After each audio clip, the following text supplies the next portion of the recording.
Hello everyone, welcome to Big Time. The B.I.G in Big Time stands for believing in God. And if that's the case, when is it big time? It's big time all of the time. Welcome back to Big Time Online.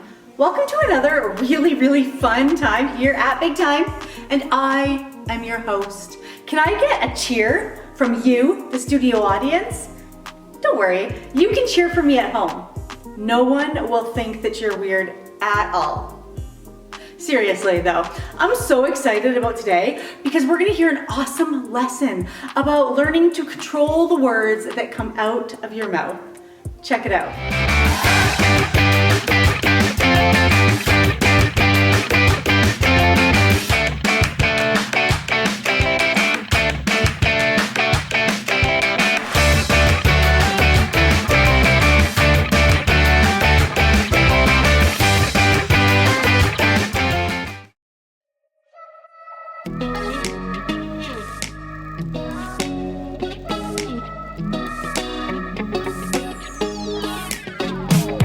Whenever I'm in need and I'm looking for help, God, you're always there for me. Wherever you lead me, I can follow you. God, you're always there for me. Oh, God, you're always there for me. Help me believe you know what's best for me. I feel it in my soul when you are in control. I got one life to live and I wanna live it your way. Oh yeah, I do what I should do when you help me choose. I got one life to live and I wanna live it your way. Oh yeah, I got one life to live and I wanna live it your way. Oh yeah, one life to live and I wanna live it your way. Whenever I'm lost and I don't know where to turn, God, you're always there for me.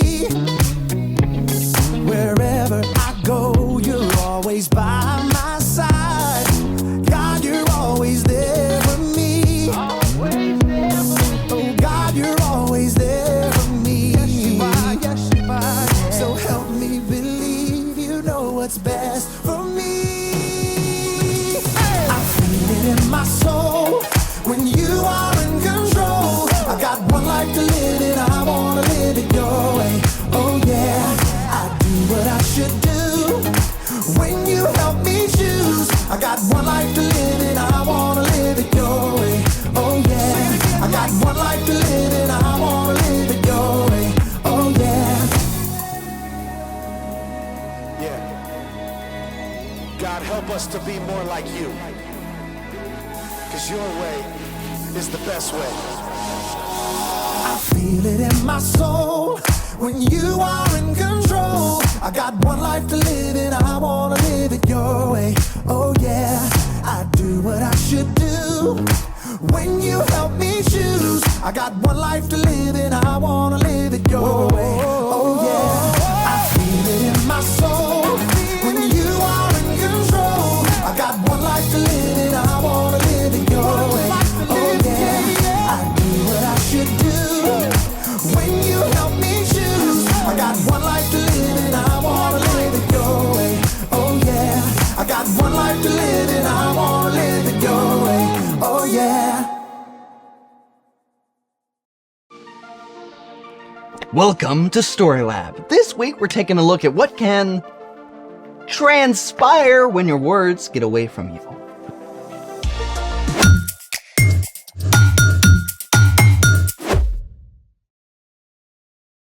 Hey, I'm Carter. And I'm Zeke. This month, we're talking about how we can trust God to help us do what's best. That's prodigious. What? Prodigious. Wonderful or marvelous. That's enough, Mr. Dictionary. Choosing the right word is imperative. No, it's indispensable. No. It's crucial. Necessitous, compulsory. Sometimes the best word is a simple one. Ugh, preposterous. But true. You lummox. Congratulations! Your Batraka Miyamaki has initiated a grandiose word game. I have so many questions. Yeah, like what is Batrakamaya? Batrachomyamaki is a ridiculous or pointless quarrel. Oh. The rules of the Grandiose word game are simple. Whoever correctly guesses the definition of the most big words triumphs or wins. Ready?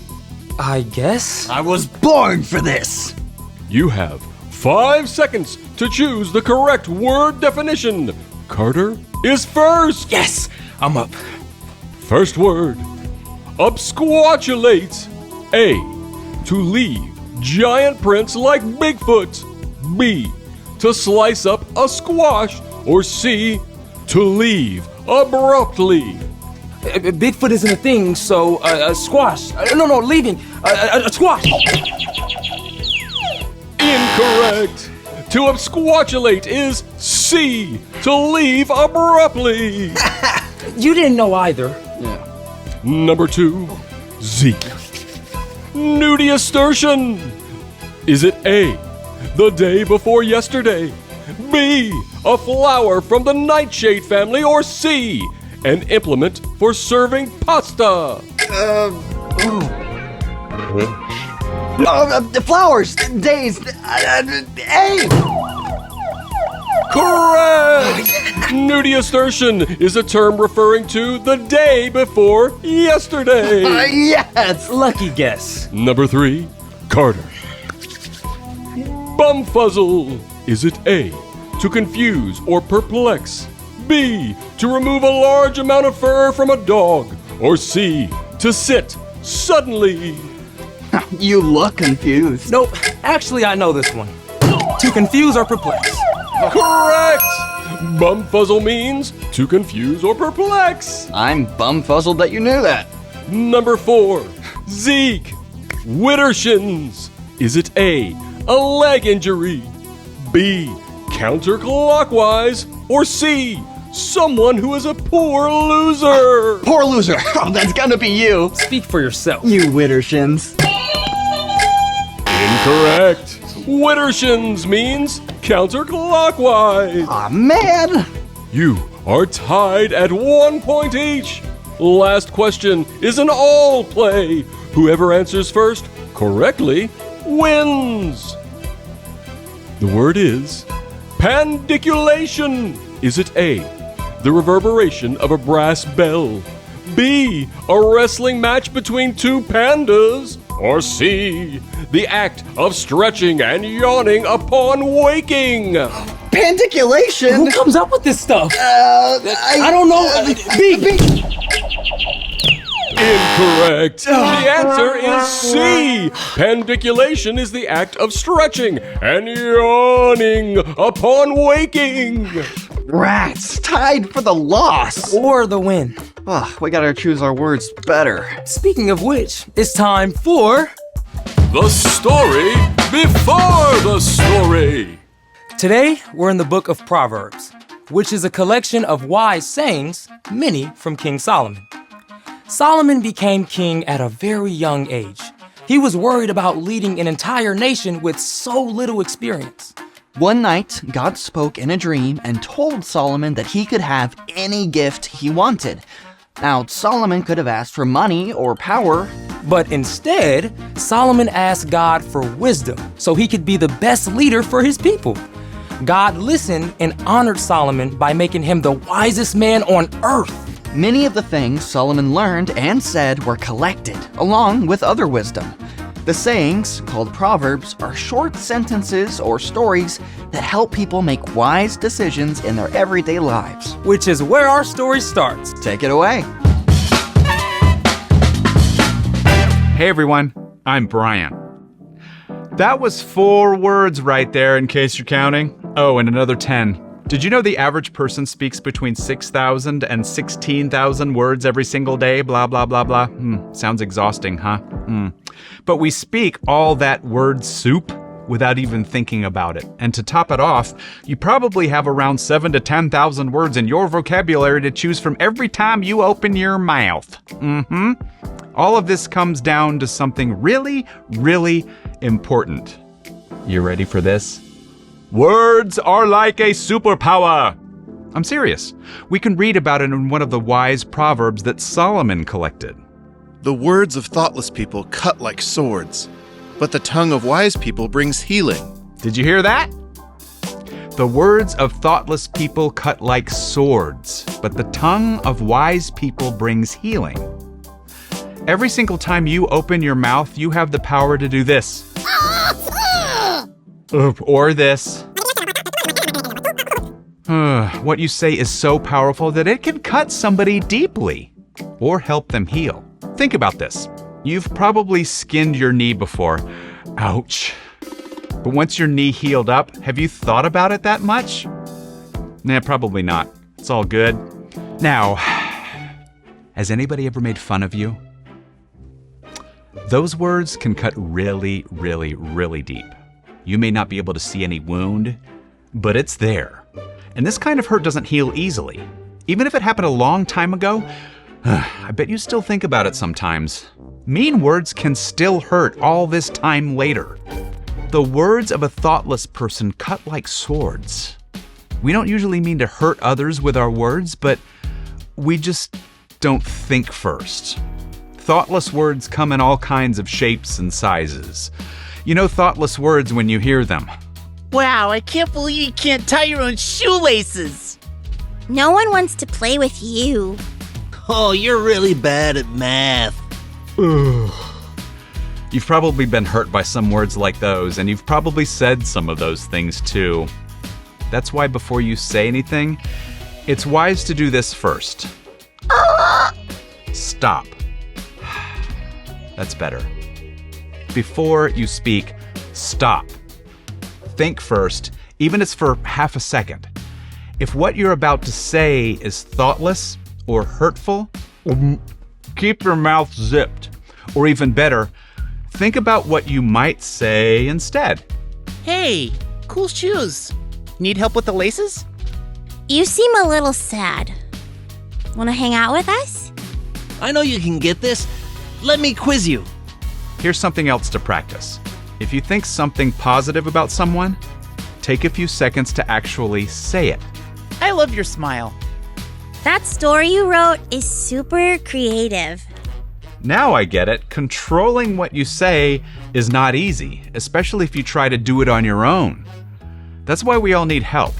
When we follow Jesus, God sends the Holy Spirit to live inside of us and provide power and guidance. And over time, as we rely on God's Spirit, it'll become easier to live out what we find in Proverbs. The words of thoughtless people cut like swords, but the tongue of wise people brings healing. The end. 2 words. Yikes, that hits right in the vocal cords. It's so easy to say whatever pops into my head. Yeah, it's like my mouth is on autopilot. Yeah, you're not wrong. The more we think and speak a certain way, the more we actually wire our brain to keep responding that way automatically. So, What's our part in the story? Well, you can practice self-control. Self-control is choosing to do what's best even when you don't want to. When it comes to choosing your words wisely, that means pausing to think before you speak. there are a lot of times I need to remember that. Yeah, like when Mom makes fish for dinner. Again. Or your little brother borrows your charging cord and doesn't put it back. Or that kid cuts ahead in the cafeteria line. Or your teacher announces a pop quiz. Don't try to make it happen on your own. When you follow Jesus, God sends the Holy Spirit to live with you and give you the strength to choose your words with kindness and compassion. You can ask God to remind you to slow down before you speak. Yeah, so you can zip it before saying something hurtful. And you can choose to say something kind and healing instead. Use those wordy superpowers for good. You've got that right. See you next time. 8 words. Bye. So, here's the thing. Think before you speak. Choose your words wisely. Because words are like a superpower. They also make for some great games. For instance, what is bibliophobia? Well, phobia is fear, so fear of baby bibs? Nope, it's fear of running out of things to read. Oh, I feel that one. Thanks for joining us in the Story Lab. See you next time. All right, and what? Oh, you're gonna find a new word? Yes, let's see. Ooh, I like that one.